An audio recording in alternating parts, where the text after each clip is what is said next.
says, Namaste Sri Acharyaji, Dandavata Pranams.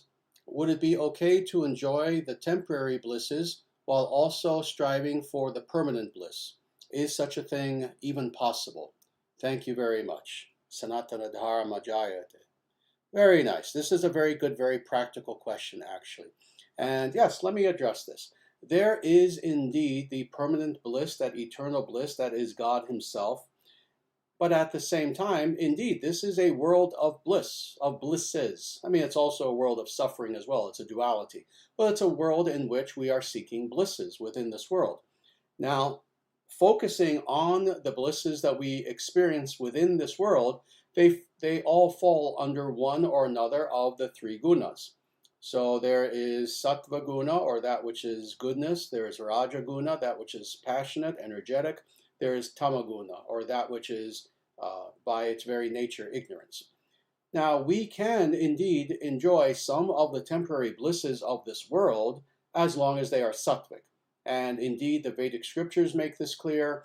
And not just the Vedic scriptures, indeed, the stories that are found all throughout the Vedic scriptures of all the great individuals of the past, whether they are yogis, whether they are kings, etc., etc.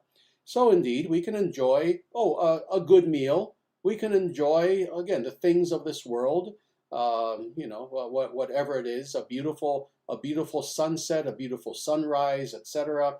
We can enjoy the material things of this world as long as they are sattvic in nature and we are experiencing them in a very sattvic way. Then there's nothing wrong with this. And more than anything, especially if we inwardly connect those temporary blisses with the absolute bliss that is God.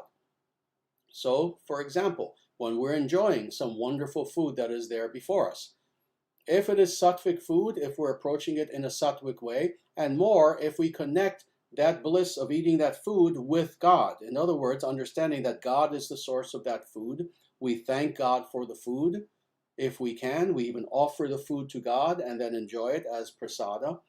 Then what we're doing is we're enjoying that food, we're having that bliss, but it's connected to God. The same thing with a sunrise, a sunset, the beauty of nature, etc. Well, it's very blissful to be in nature. As people know, I love being in nature. I try to get into nature as often as I can. And it's blissful. But this is what is of importance. You can experience the bliss of nature in and of itself without any appreciation for anything greater, or you can understand that the reason why nature is so blissful is because it has God as its source.